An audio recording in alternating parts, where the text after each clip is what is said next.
తెలుగు రాష్ట్రాల్లో ఏం జరుగుతుందో తెలుసా? ఒక పక్క ఎలక్షన్, ఇంకో పక్క ఐపీఎల్, ఇంకో పక్క నాన్ వేసిన బిఎస్వై అని బెట్టింగ్ యాప్స్ గురించి వాళ్ళు కొట్టుకుంటారు. అది బెట్టింగ్ యాప్స్ గురించి వారు కాదండి, యాక్చువల్లీ అది పర్సనల్ టార్గెట్. వాళ్ళు ఒకరినొకరు అనుకుంటున్నారు, మధ్యలో బెట్టింగ్ యాప్స్ ని ఒక పాయింట్ తీసుకొని తవ్వుతా ఉన్నారు. అండ్ ఇప్పుడు కొత్తగా మన ఇంకాగ్నిటో అక్క అండ్ క్రాంతి వ్లాగర్ ఎవడు తగ్గటంలా ఎవడు కూడా యాక్టింగ్ ఎరగదీసేస్తున్నాడు. ఇక్కడ నేను ఒక పర్టికులర్ ఇండివిజువల్ క్రియేటర్ కి సపోర్ట్ చేయట్లేదు, ఎందుకంటే మనకి క్రియేటర్స్ అంతా ఒక్కటే. వీళ్ళ గొడవ ఎక్కడ స్టార్ట్ అయింది అంటే, మన ఇంకాగ్నిటో బెట్టింగ్ యాప్స్ పైన వచ్చి రియాక్ట్ అయింది. తన ఎక్స్పీరియన్స్ని ఎక్స్పోజ్ చేసుకుంది వీడియోస్లో. తనకి బల్క్ ఆఫ్ ది అమౌంట్ ఇస్తా అన్నారు ల్యాక్స్లో, కానీ తను ఇగ్నోర్ చేసా అని చెప్పింది. ఎందుకంటే తనకి ఎన్ని డబ్బులున్నా, ఎన్ని కోట్లున్నా, ఒక బల్క్ ఆఫ్ ది అమౌంట్ని తను ఇగ్నోర్ చేసింది అంటే మనీని రిజెక్ట్ చేసే వాళ్ళు చాలా తక్కువ మంది ఉంటారు. అర్థమైందా? సో మనం దాన్ని అప్రిషియేట్ చేయాలి. నువ్వు తోపన్నా, నువ్వు ఎడ్యుకేటర్ అన్నా, నువ్వు ఎడ్యుకేటర్ అక్క. అందరూ అక్క అక్క అని పిలుస్తున్నారు. మీరు అందరికన్నా పెద్దోళ్ళు, ఇంకా మీరు కూడా సరిపోయింది. ఆ అక్క అనే వర్డ్ క్రాంతి వాడాడు కదా, ఆ అక్క అనే వర్డ్ని ఈవిడనే కన్సిడర్ చేసి, ఈవిడనే పాయింట్అవుట్ చేసి అక్క అన్నాడు అని ఈవిడ అనుకొని వచ్చి తను వీడియోలో క్రాంతి వ్లాగర్ని గట్టిగా వేసేసుకుంది.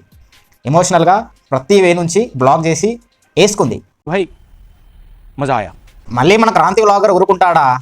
వచ్చి ఇంకాగ్నిటోని కూడా గట్టిగా వేసుకున్నాడు. బట్ ఇక్కడ పాయింట్ ఏంటంటే, జనాలకి ఇక్కడ ఎలక్షన్, ఇక్కడ ఐపీఎల్, ఇక్కడ నాన్ వేసిన బిఎస్వై, మళ్ళీ క్రాంతి వ్లాగర్, ఇంకాగ్నిటో, మళ్ళీ మనము అంటే మనలాంటి ఎలకలు చిన్న క్రియేటర్స్ వచ్చి మీద పడతారు. మీలో మీరు కొట్టుకుని చావండి, నన్ను ఎంటర్టైన్ చేయండి. మన బ్యాడ్ లక్ ఏంటంటే మగాళ్ళు ఎంత చెప్పినా నమ్మరు, కానీ ఆడోళ్ళు చెప్తే మాత్రం బాగా నమ్మేస్తారు. అంటే ఈ పాయింట్ని ఆ స్క్రిప్ట్ రైటర్ గారు రాశాడో లేదా మన క్రాంతి వ్లాగరే చెప్పాడో నాకు తెలియదు, కానీ ఏం చెప్పావురా?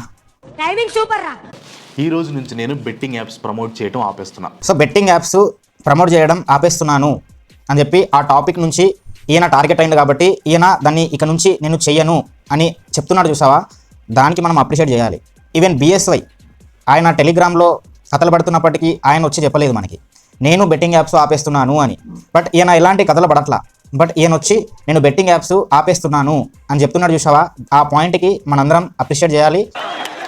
నా ట్రూ సబ్స్క్రైబర్స్ కోసం నేను తీసుకున్న డెసిషన్ అంటే నాకు తెలియక అడుగుతాను భయ్యా, యూట్యూబ్లో ఉన్న నీ ట్రూ సబ్స్క్రైబర్స్ కోసం నువ్వు తీసుకున్న డెసిజన్ అంటే టార్గెట్ అయిన తర్వాత నువ్వు తీసుకున్నావు ఆ డెసిజన్, అంటే టార్గెట్ కాకముందు నువ్వు తీసుకోలేదు ఆ డెసిజన్.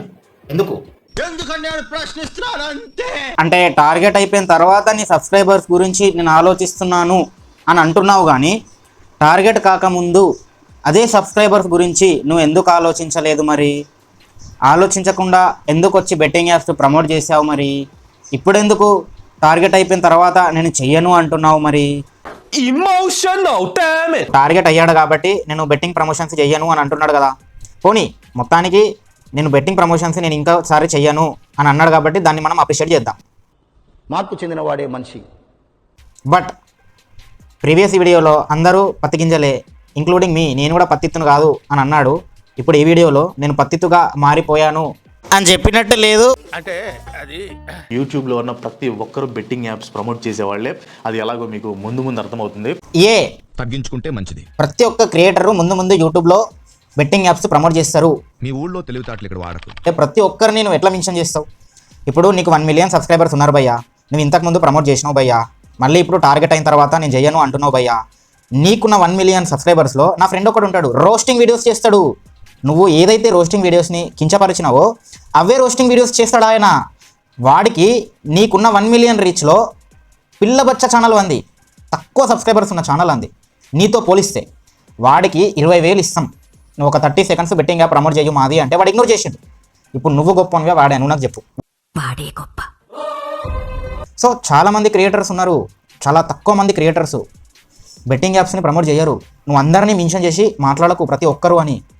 90% మెజారిటీ ఇట్లా కౌంట్ తీసుకొని మాట్లాడ తప్పించి ప్రతి ఒక్కరు అని అనొద్దు. ఇంతకుముందు వీడియోలోనే అందరూ పత్తి గింజలే, ఎవడూ పత్తిత్తు కాదు, నేను కూడా పత్తిత్తు కాదు, పత్తి గింజనే అన్నావు. మళ్ళీ ఈ వీడియోలో వచ్చి ఇంతకుముందు వీడియోలో నేను పత్తి గింజని ఉంటేని పెద్ద గింజని, ఇప్పుడు నేను పత్తిత్తుగా మారుతున్నా, పత్తిత్తు అయిపోతున్నా, మీరు నాకు సపోర్ట్ చేయండి అన్నట్టు ఉంది. వద్దు, తగ్గించుకో. మీ ఊళ్ళో తెలివితేటలు ఇక్కడ వాడకు. నేను ఇప్పుడు వాడే కెమెరా 2.5 lakhs. నేను వాడే కెమెరా వివో V20 20,000 ఫోను. కష్టాలు నీ ఒక్కదానికే కాదు, ఈ భూమి మీద ప్రతి జీవికి కష్టాలు ఉన్నాయి. యూట్యూబ్ కోసం 10 lakhs పెట్టి స్టూడియో కట్టించారు, 8 lakhs పెట్టి ఆఫీస్ స్టార్ట్ చేశారు, 8 మందికి ఎంప్లాయ్మెంట్ ఇస్తున్నాను. I appreciate that. 8 మందికి ఎంప్లాయ్మెంట్ ఇస్తున్నావు, బాగుంది. ఇప్పటి వరకు నాకు యూట్యూబ్ నుంచి వచ్చిన డబ్బుల్లో సగం తిరిగి మళ్ళీ యూట్యూబ్కే ఖర్చు పెట్టి. నీకు ఆవిడకి గొడవ, బెట్టింగ్లో గొడవ, దీంట్లో వచ్చి ఇదంతా ఎందుకు? మళ్ళీ ఎమోషనల్ పల్లవి ప్రశాంత్ లాగా ఎమోషనల్ డ్రామా డ్యామేజ్ వద్దు కదా. పాయింట్ ఏంటంటే 10 లక్షలు వస్తే 5 లక్షలు ఇన్వెస్ట్మెంట్ పెట్టాను అని నువ్వే చెప్తున్నావు. 10 లక్షలు వస్తే 5 లక్షలు ఇన్వెస్ట్మెంట్ పెట్టడంలో పెద్ద గొప్ప ఏమీ లేదు. ఆ ఇన్వెస్ట్మెంట్ పెట్టిన 5 లక్షల నుంచి ఇంకా ప్రాఫిట్ రావాలనే కదా మనం ఇన్వెస్ట్మెంట్ పెడతాం. అది పాయింట్. సో అది it's a roll and roll money market, అంతే. Profit loss, that's it. అంటే దాన్ని వచ్చి పల్లవి ప్రశాంత్ లాగా ఎమోషనల్ డ్యామేజ్ చేయకని చెప్తున్నా అంతే. మీ ఊళ్ళో తెలివితేటలు ఇక్కడ వాడకు. ఓన్లీ మనీయే కావాలంటే ఒమేగలని పనికి మాలిన అడల్ట్ వీడియోస్ చేసుకునేవాడిని, స్క్రీన్ మీద ఫోన్పే నెంబర్లు పెట్టి డబ్బులు అడుకునేవాడిని. నేను అలా ఎప్పుడు చేయలేదు. తగ్గించుకుంటే మంచిది. ఇప్పుడు నీ కాంటెంట్ మాత్రమే పనికొచ్చే కాంటెంట్ అని నువ్వు అనుకుంటున్నావు. అది నీ వీడియోస్లో కూడా సొల్లు ఉంది, సోది ఉంది, కొన్ని పనికిరాని కాంటెంట్ ఉంది. ఆ దయ్యాల గురించి ఎవరికి కావాలి ఆ కాంటెంట్ చేసావు. ఆ కిమ్మావ గురించి ఎవరికి కావాలి అది చేసావు. ఆ కిమ్మావ నుంచి వచ్చిన దాంట్లోనే ఎన్నో లక్షలు సంపాదించావు నువ్వు. అదో పెద్ద లౌడాలో దేశము, వాడు పెద్ద లౌడాగాడు. నిజం మాట్లాడాలంటే వాడి గురించి ఎవరికి వస్తుందని చెప్పు నాకు. ఏదో 10 వీడియోలు చేసావా, వదిలి మింగేవా, వాడి మీద మీ గుబ్బ మింగేది మింగుతావు నువ్వు. ఇప్పుడు ఆ సొల్లు కాదా, సోది కాదా? తోపన్నా, నువ్వు ఎడ్యుకేటర్ అన్నా, నువ్వు ఎడ్యుకేటర్ అక్క. అందరూ అక్క అక్క అని పిలుస్తున్నారు, మీరు అందరికన్నా పెద్దోళ్ళు, ఇంకా మీరు కూడా నా అందుకే క్రాంతి వ్లాగరు అక్క అని ఆ వీడియోలో ఈవిడని ఉద్దేశించి అనలేదు.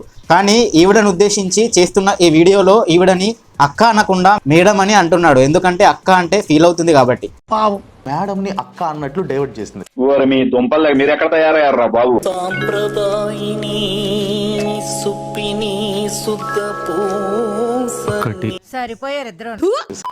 ఆల్మోస్ట్ 2000 సబ్స్క్రైబర్స్ అన్సబ్స్క్రైబ్ చేశారు ఆ రాంగ్ ప్రెజెంటేషన్ చూసి.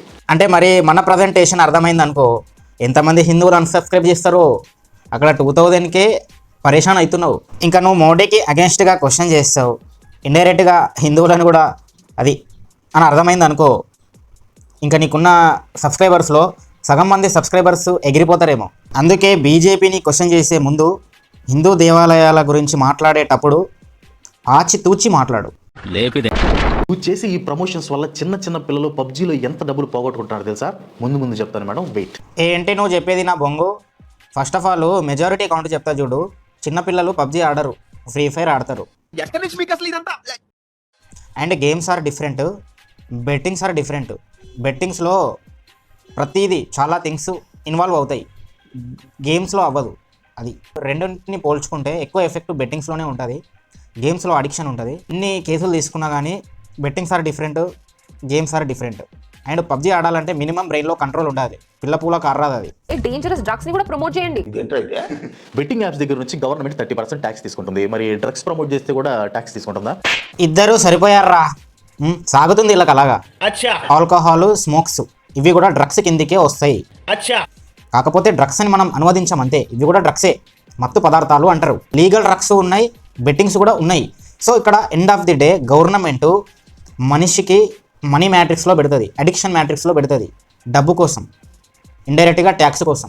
గవర్నమెంట్ కూడా ఒకానొక టైంలో మనుషుల జీవితాల గురించి ఆలోచించదు. ఎవడి జీవితం గురించి వాడే ఆలోచించుకోవాలి, ఎవడి తెలివి వాడినే బతికిస్తుంది. ఎవ్వడు మనిషిని కాపాడడు, ఈవెన్ గవర్నమెంట్ కావచ్చు, ఎవడైనా కావచ్చు, వాడిని వాడే కాపాడుకోవాలి. అంతేగా. సో లాజికల్గా క్వశ్చన్స్ రాయమనండి. నేనేమన్నా మీరు రోస్ట్ చేసి రీల్స్ చేసుకునే బ్యాచ్ అనుకుంటున్నారా? రే బుద్ధుందారా నీకు? లౌడాలో సొల్లు వీడియోస్ చేసుకునే వాడికి కూడా రోస్టింగ్కి మీనింగ్ తెలియదు. రోస్టింగ్ అంటే ఏంటంటే, ఇప్పుడు నువ్వు బీజేపీ గవర్నమెంట్ని పదే కూర్చుతావు చూసినావా, క్వశ్చన్ చేస్తావు చూసినావా, దాన్ని కూడా రోస్టింగ్ అనే అంటారా? రోస్టింగ్ అంటే ట్రూత్ పట్టుకొని వాడిని మింగడం కావచ్చు, సామెతలు అల్లుకుంటూ ఫన్ వేలో ఫన్ జనరేట్ చేయడం కావచ్చు, లాజిక్ పట్టుకొని రోస్ట్ చేయడం కావచ్చు, ఇదంతా రోస్టింగ్ కిందకే వస్తుంది. ఈవెన్ నువ్వు కూడా కొన్ని వీడియోస్లో రోస్ట్ చేస్తావు బీజేపీ గవర్నమెంట్ని, దాన్ని కూడా రోస్టింగ్ అని అంటారు. అరే అట్లా చూస్తే మనుషులు ఫుడ్ లేకపోయినా బతకగలుగుతారు కానీ రోస్టింగ్ లేకపోతే బతకలేరు. ఒక పొలిటికల్ పార్టీ క్రింజ్ చేసినా, తప్పు చేసినా ఇంకో పొలిటికల్ పార్టీ వాళ్ళని రోస్ట్ చేస్తుంది. అండ్ ఒక రిలేటివ్స్ ఉంటారు, రిలేటివ్స్లోనైతే మామ తమ్ముడిని, తమ్ముడు అల్లుడిని, బొమ్మరిది బావని, తమ్ముళ్ళు, వాళ్ళందరూ ఆంటీలు, మొత్తం ఆడోళ్ళు, అక్క చెల్లెళ్ళు మొత్తం రోస్ట్ చేసుకుంటారు. వాళ్ళని వీళ్ళని వాళ్ళు రోస్టింగ్ మొత్తం రోస్ట్ చేసుకుంటారు, ట్రోల్స్ కొట్టుకుంటారు. వాడు మూలకి ఈయన అంటాడు, ఈడు మూల కాన్ని అంటాడు, మొత్తం రచ్చ గోల చేసుకుంటారు. ఒక తండ్రి కొడుకుని రోస్ట్ చేస్తాడు, వాడి భవిష్యత్తు కోసం కావచ్చు, లేదా వాడి ఏదైనా క్రింజ్ కథలు పడితే. సో రోస్టింగ్ అనేది పార్ట్ ఆఫ్ లైఫ్. ఇక్కడ వీడియోలో వచ్చి ఒకడు రోస్ట్ చేయగానే చేసేది క్రింజు అని ఎట్లా అంటావురా? వాడు చేస్తుందే క్రింజుని రోస్ట్ చేస్తున్నాడు, నువ్వు వచ్చి వాడిని క్రింజ్ అంటున్నావు. నువ్వు ఎంత పెద్ద క్రింజు గాడివిరా, ఎర్రిపూక. And trolls are different, roasting is different. రోస్టింగ్లో ఇన్ఫర్మేషన్తో పాటు ఫన్ ఉంటుంది, ట్రూత్ ఉంటుంది, లాజిక్ ఉంటుంది, బూతులు కూడా ఉండొచ్చు.